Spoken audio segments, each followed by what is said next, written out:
All right. Everybody, take out your cell phone or your smartphone right now. I want you to send a text, and you can pick anybody in your contact list. Anybody in your contact list. Here's what I want you to write the text to be. And I want you to own this statement. Don't just say it because I said it. I really want you to own it. So who are you going to pick out? Think about that. I want you to say, I love you. That's all you got to say. Don't say anything more, and just text them and then put your phone on silence because they will text you back. But I just want you to send somebody in your life, anybody, just send them a text that just says those 3 words, I love you. And you got that? You doing it? Do it, because we're going to follow up to it, and it's going to help you. I promise it'll help you. You got it? You did it? All right. So, how many of you grew up with this social media technology stuff? I didn't. I'm 36 years old, and so it's still very, very new to me. I'm learning it. My kids are going to grow up in a world where this is all they know, this is all they have. And so social media technology, that's what we're talking about. We're actually basing this entire series inspired by this book right here called Struggles. How to Follow Jesus in a Selfie-Centered World. Great teaching, this book by Craig Rochelle. I do hope you get this book and that you will read this. Some great thoughts in it about what we're talking about every Sunday. This series is going to go for another 4 weeks. You'll not want to miss. Next week, I'm talking about authenticity. We live in such a filtered world, but how is it that we follow Jesus in a selfie-centered world? And this week, I'm going to talk about relationships, intimacy in relationships, because relationships are changing due to social media and technology. We were promised with technology that we would have better relationships, just like we were promised that with technology we would get things done a lot faster and a lot better and a lot easier. How many of you had a Palm Pilot? Tungsten? Anybody? Me. I wish I still had that thing, but that thing did not make my life any easier. How many of you, okay, let's just, for everybody, how many of you have what they call a PC, a personal computer? Anybody? Come on. I know more than you have more than personal computer. How many of you have an iPod? iPhone, iPad, right? And you have all this technology, and we get this technology, we pull it into our life, and how many of you use what the people are calling apps nowadays? They're calling them apps. Anybody have an app in their life? Anybody use an app? They have apps to count your calories, to count your days, to count down, to do all these things for you. And with these apps and with this technology, we're supposed to be able to get more done and feel less stressed. How are we doing? Yeah, exactly. And the same is true with social media. And you're so connected. I mean, you are so connected with everybody around. You've got friends, you've got followers, you've got people poking you, right? Remember that? And you've got all these things that are happening with social media, and we're supposed to be more connected than we've ever been connected in human history before. But what they're finding is that people feel more isolated, alone, and disconnected than they've ever felt in history. So I want to talk to that for a minute, and let's just talk about how social media and technology have kind of changed relationships a little bit in the last 15 years. When I was in college, we didn't have all this kind of stuff. It wasn't until about 7, 8 years ago that we really started getting into this, and in the last 5 years, it has just exploded with connections. I mean, I got friends on Facebook who I haven't seen since elementary school, high school, middle school. I mean, these are just thousands of people on Facebook that I am connected to, but I'm really not all that connected to. So one thing, if you're taking notes, you got your follow along guide, one thing that technology and social media has done for friendships is it's taking the relationship of friend and it's evolving. The definition of friend is evolving. It's evolving. It's changing. In 1999, my mom gave me a call. I was in college. She called me on the phone that was attached to the wall, right? And this was before caller ID, or I wouldn't have answered it. And, but I answered it, and she says, "Hey, John," now this was October. This is October. I've been in college now for a month and a half, not very long. And in fact, I have a personal computer, but you'll love this. 6 months before college, I ordered my personal computer, my PC. I'd never had a computer before. We didn't have a computer in the house. I get the box with the personal computer in it 6 months before I went to college. I left it in the box. What am I going to use this for? I'm not writing any papers. So I leave it in the box for 6 months. It wasn't until I got to college, got into my dorm room, that I actually opened the box for the first time. Some of you computer people out there is like, it's out of date. It's a paperweight. You got to get a new one already. And that's the first time I ever used a personal computer was in college in 1999. And my mom calls me in October, so I'm not real long into college, and she says, John, how many friends do you have? How do you answer that question, right? Mom, I got friends, Mom. I got friends. Well, how many? I don't know. There's, so I'm starting to get a little anxious, Okay, how do I define this? Well, there's guys on my hall, on my floor, and I think if I fell down, someone would help me up. So, and I feel like, they don't beat me up. So maybe there's, 30 guys. I got 30 guys that live on my floor.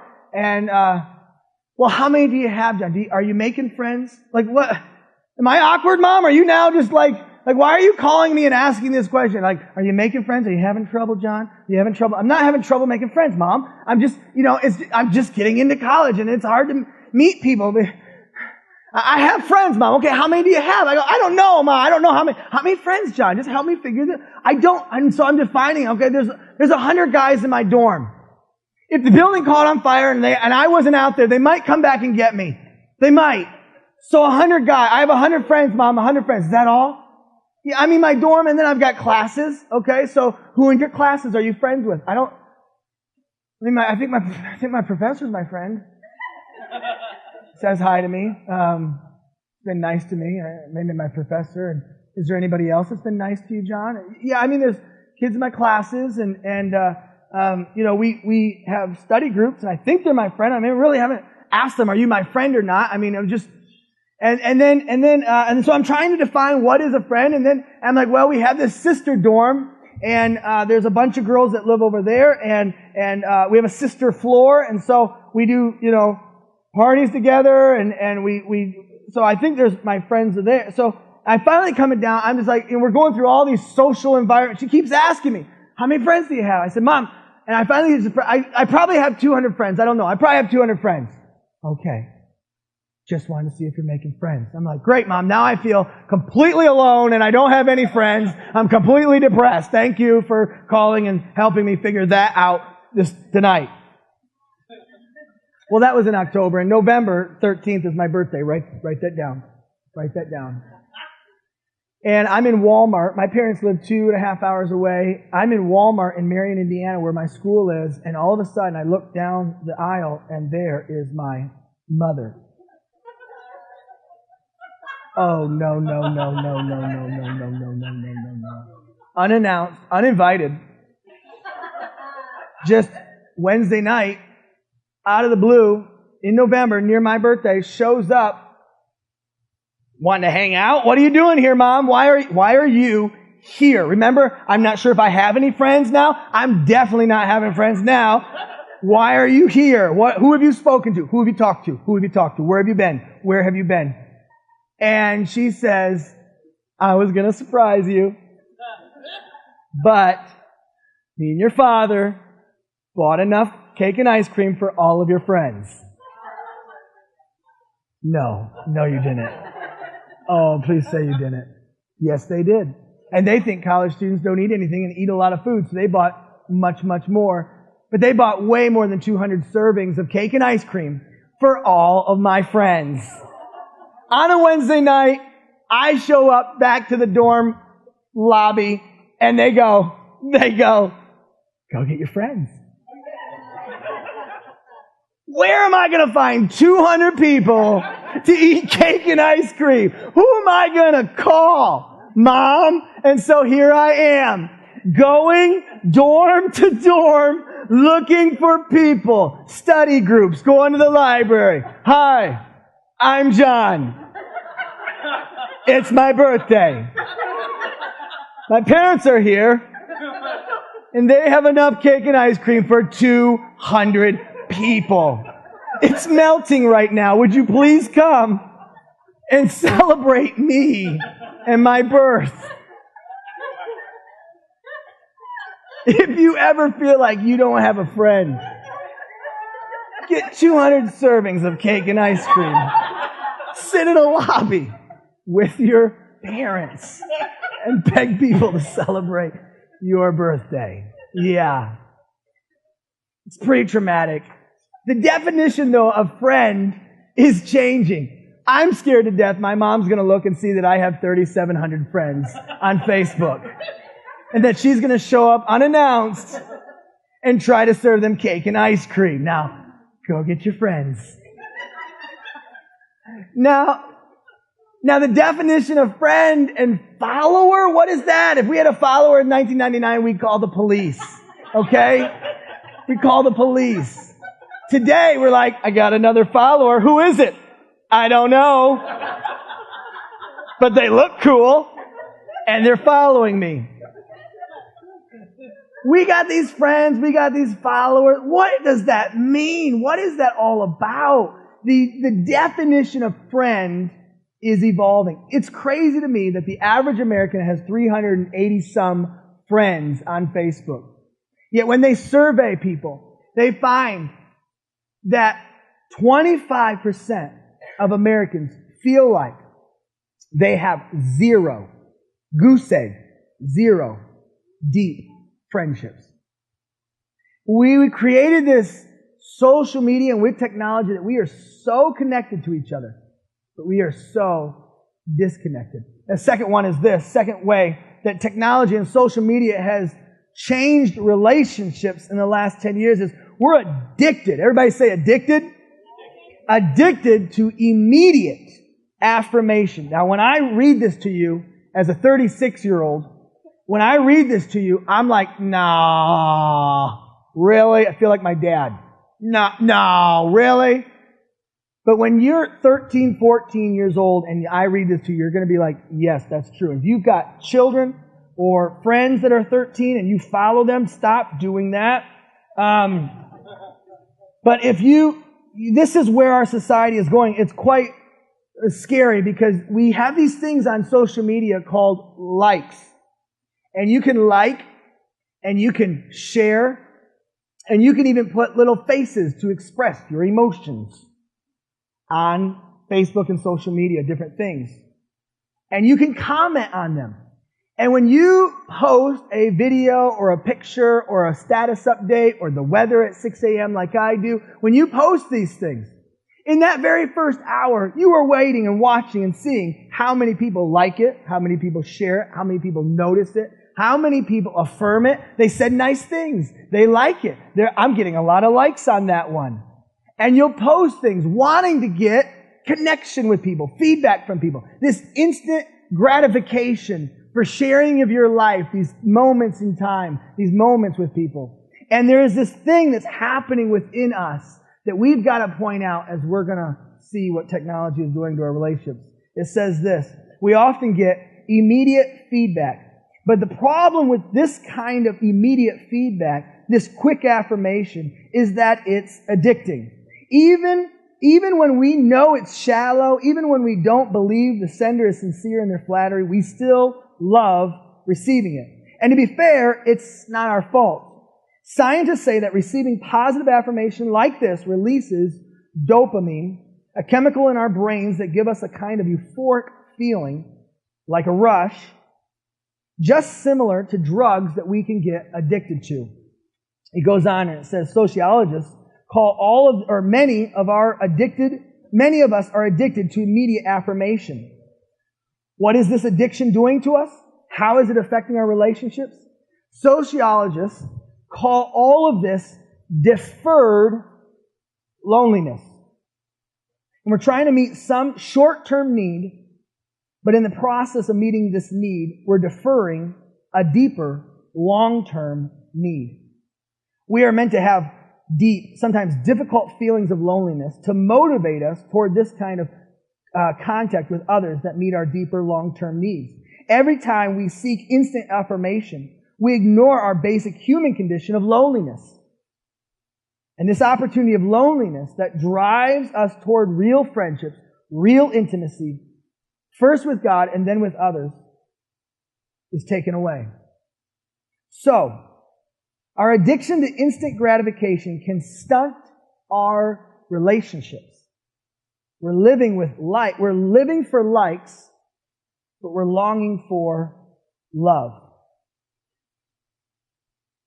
And I see that to be true.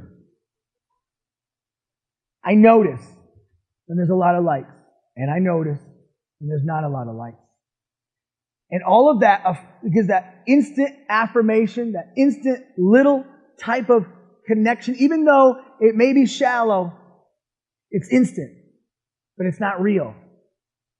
It's not powerful. It's not long term. And these loneliness that we're trying to avoid, rather than calling someone and trying to, hey, I'm lonely, I'm sitting on my couch not doing anything, rather than calling someone and saying, hey, can we hang out? What are you doing tonight? You're not doing anything? Let's hang out. Let's do something. What we do is we post something. We'll share a funny picture. We'll go through social media and look through what's going on. See whatever, and then we'll share something. Or we'll post something. Or we'll write something. And then we get this little time, rather than going and actually seeking out real relationships.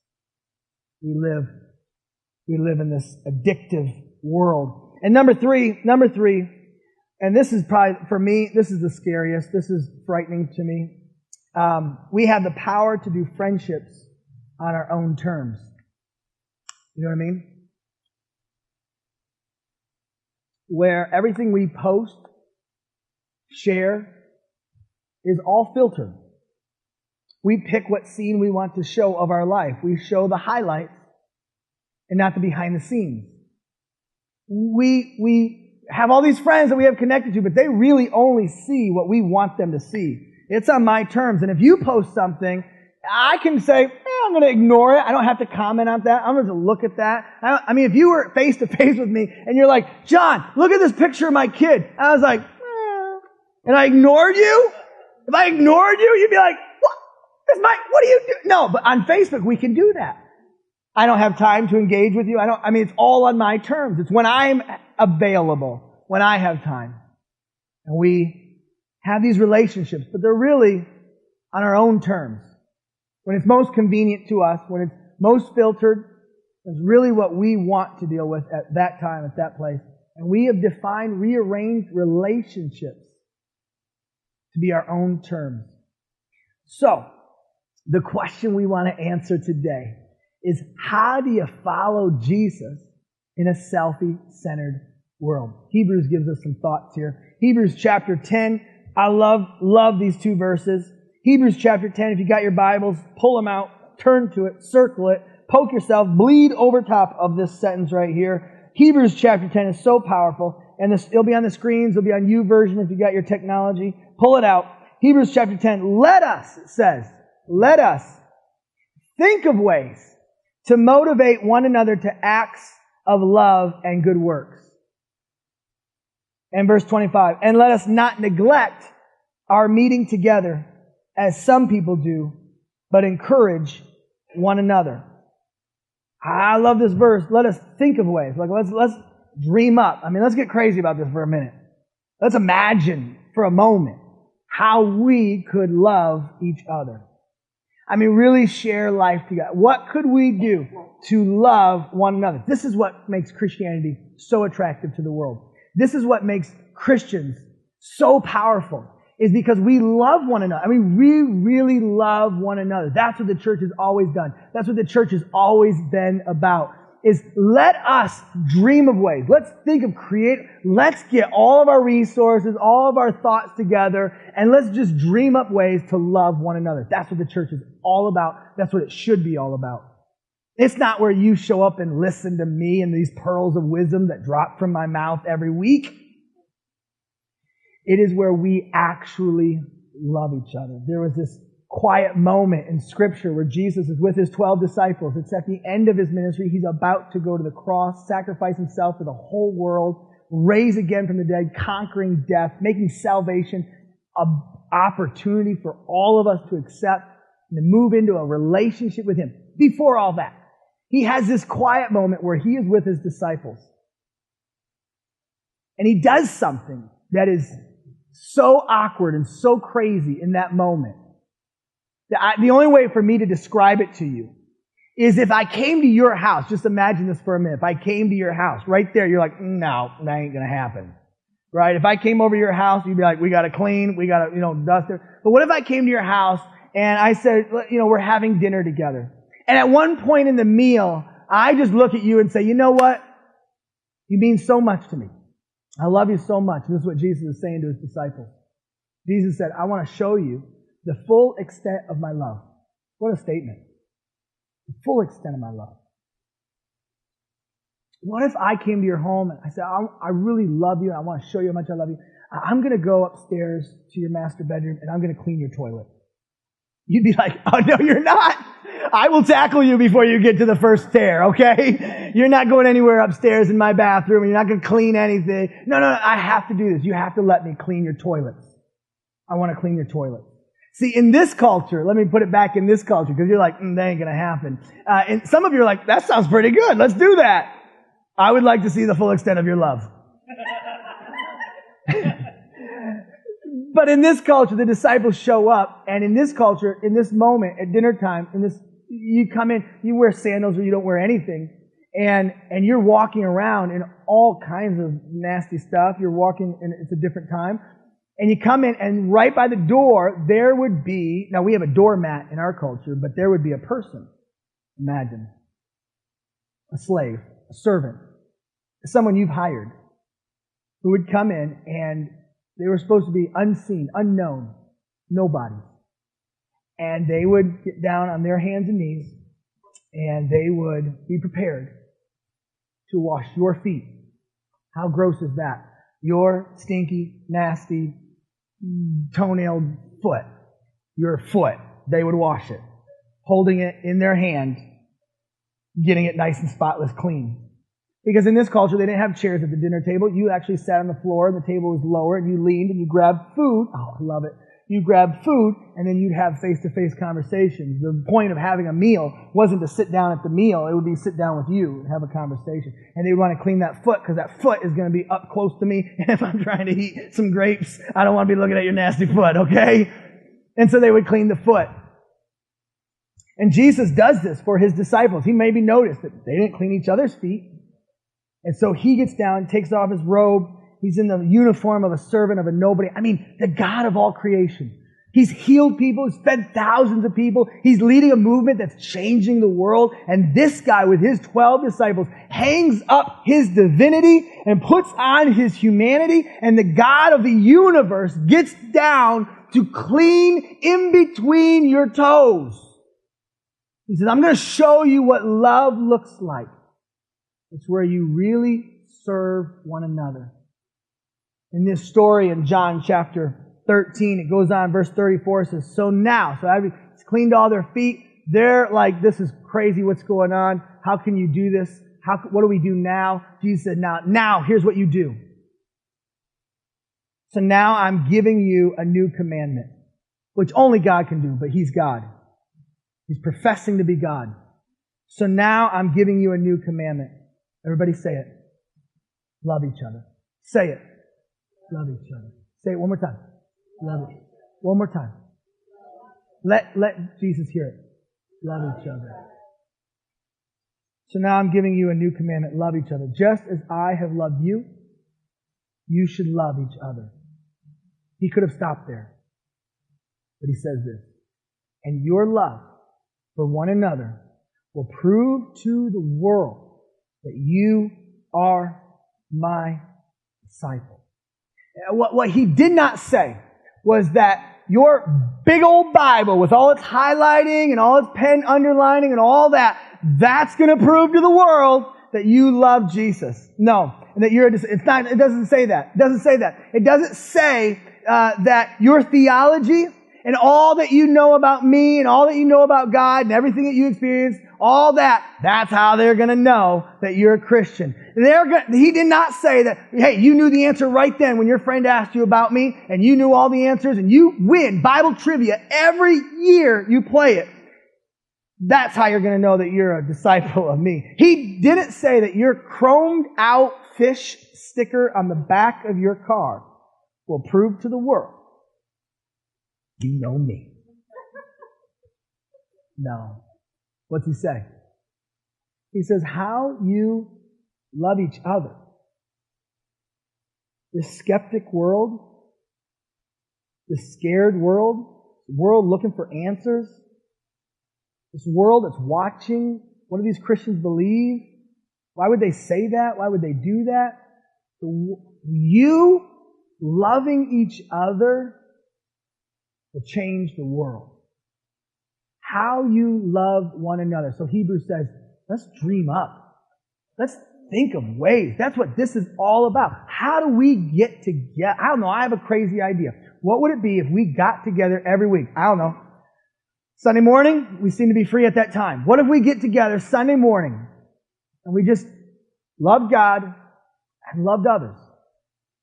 Like, not just you show up and watch me, but you actually bring your talent and your treasure and your creativity and all that you care about, and you say, how do I love each other? How do I love each other? And then Hebrews goes on and says, now don't stop meeting together, as some of you do, but encourage one another.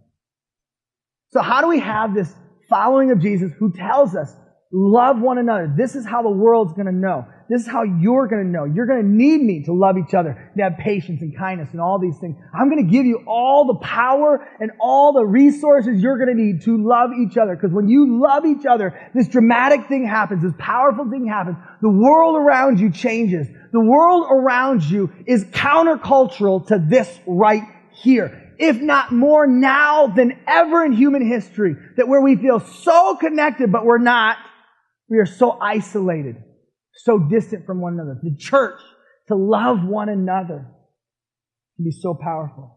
So here's how you have a deep relationship, an intimate relationship with the people around you. Number one, write this down. Be present.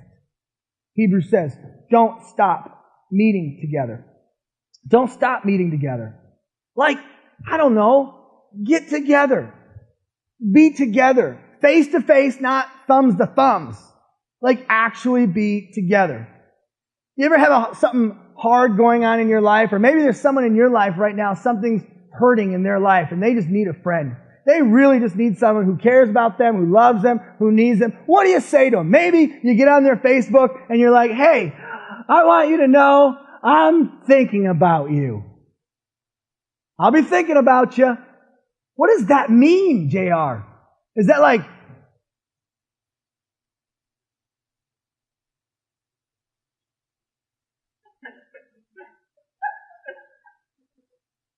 hey dude, I just want you to know I thought about you right now. That doesn't help my situation. What is that? You know, what if we took it up a little bit, the next level? You know someone in your life is hurting and you send them a text or a message on Facebook or an email. It just says, hey, I want you to know I know all this stuff is going on in your life. I want you to know that I'm praying for you. And that's great. That's great. We need that. But what if we could take it up just a little bit more? What would it look like if we weren't just praying for each other, but we actually prayed with each other? What would that do to you?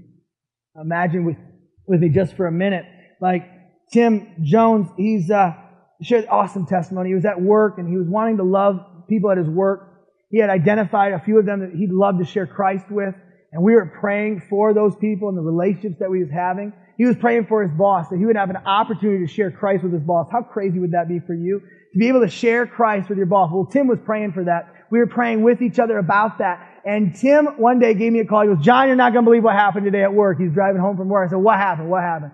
He said, I was in work. I was about to leave. It was 5 o'clock. Now, you know, most places, if the work's over at 5 o'clock, people are leaving at 4:59. They're already at the car running. They're pulling out of the driveway. He said, I was there at 5 o'clock. I was staying a little bit late, working on some things, and I was about to leave for the night. And my boss says, Tim, wait before you go. Come here for a minute. He said, we waited until after the workday. We're friends, right? Yeah. Well, I know you're a man of faith, he said. And I just found out that my daughter has cancer. And I was just wondering if you'd pray for me. I know you pray. Tim's response could have been, for sure, I'll be praying for you. And that would have been powerful. That would have been great. Tim said, well, how about we pray about it right now? Can I pray with you? Yeah, that'd be great. And he just prayed with his boss at work. What a miracle. At what point during the day did that boss get that news? What point during the day did he think, before Tim leaves, I want to ask him to pray for me because I know he believes in prayer? And what point in the day did he have to calculate and go, what? I'm not allowed to ask him that on hours, clock hours. I mean, that would just be a breach of... But what if, he said, if he has a chance, he said, will you pray with me? What about you? When you're present, when you're actually there, in person, ready to go, in person, in someone's life, it's not some Facebook blog that you follow or anything like that. You're actually there in person.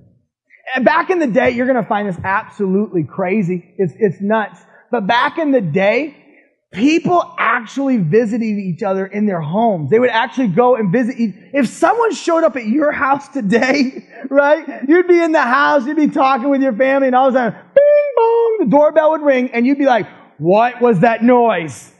What was that? What was that noise? They'd be like, I think it's the bell, the one attached to the door. Who puts a bell on a door? Why is there a bell on the door?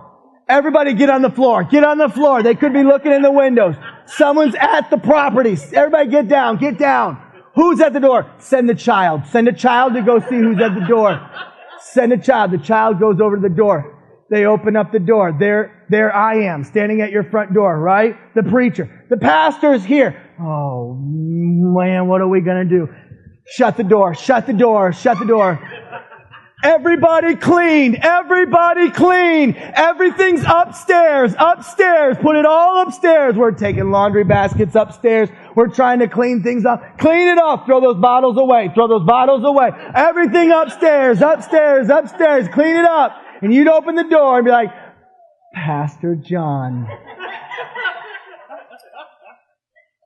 we were just doing devotions together, weren't we, kids?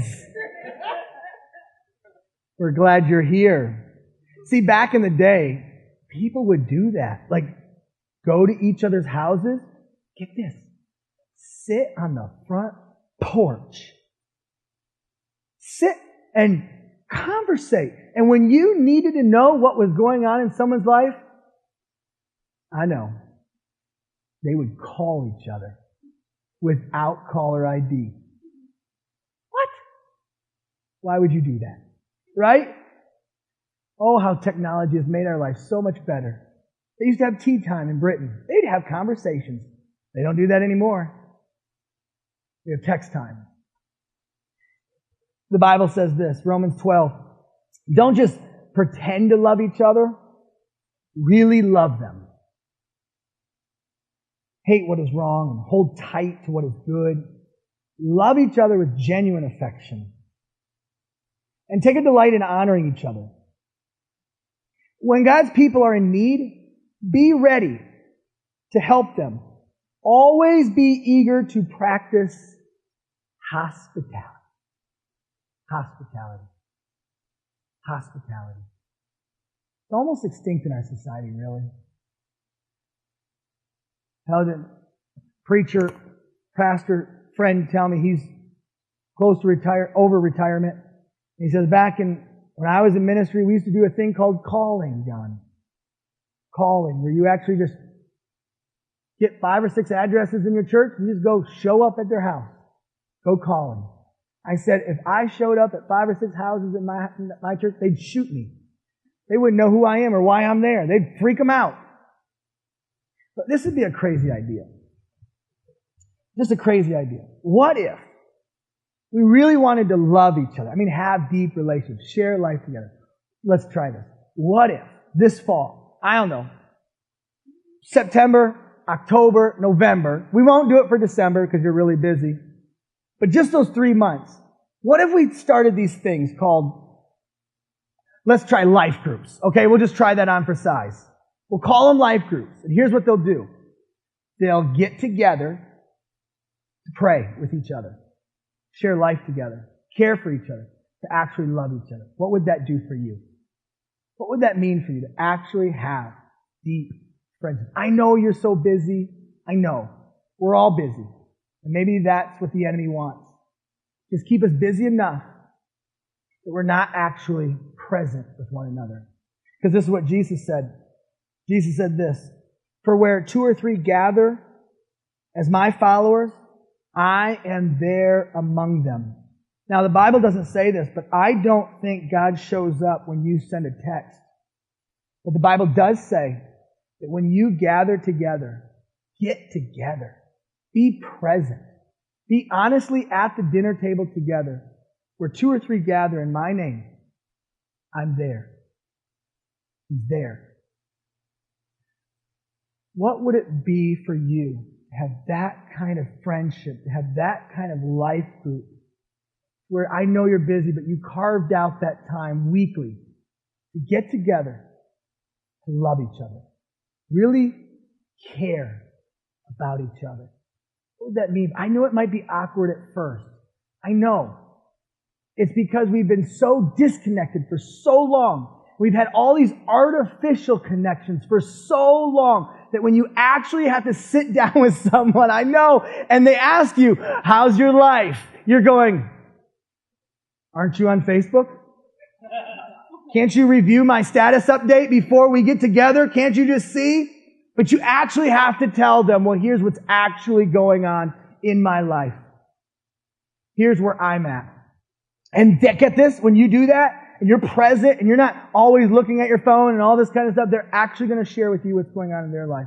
And just the fact that you are there together, they may not remember what you say or anything like that, but just the fact that they were there together is so powerful. Be present. Here's the second thing. I'm going to invite the band to come up. Here's the second thing. We're going to end this pretty quickly. Second thing is be engaged. Write it down. Be engaged. Be engaged. I mean, make loving people the most important thing you can do. I mean, really love people, and not just like, "Hey, I'm in the room," and you're still sitting on your phone. I mean, that's just common practice now. 10 years ago, it would have been awkward if you walked into my house and said, "Hey, I'm so glad we're hanging out." And you're like, "Yeah," and you're reading the paper. Or I'm trying to have a conversation with you and tell you about my life, and you're reading old birthday cards that someone had given you a long time ago. Or I'm trying to have a conversation with you, and you're just reading a book, like, "Oh yeah, that's great." And you're not actually engaged in the conversation, not actually engaged in the mealtime. I know one family, they make all the cell phones go into a bowl in the middle of the table before they start dinner. That would be kind of cool. I mean, I would hate it, but that'd be kind of cool, right? I mean, you would hate it because there's this new disorder out there called FOMO. Have you heard of this? FOMO? It's true.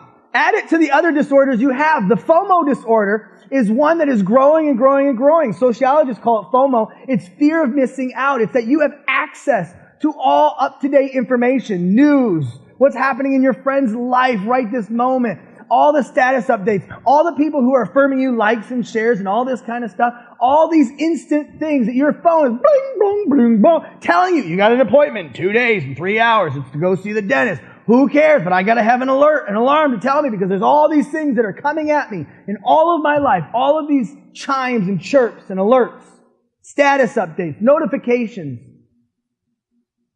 How in the world do we actually engage in a conversation, a face-to-face, actual real person, when we have all this stuff going off in our pocket? This week, preparing to teach you this, I recognized so many areas in my life where I needed to give the phone up for a little bit. I needed to take a break. So 80% of teenagers and 100% of the pastors in this church sleep with their phone. Maybe some of you, I'm not saying weird sleep with your phone. Not like that. I mean like it's on your nightstand. And when you wake up in the middle of the night, or before you even go to bed, you're just looking at it, watching it. When you wake up in the morning, you're checking it. You're looking at it.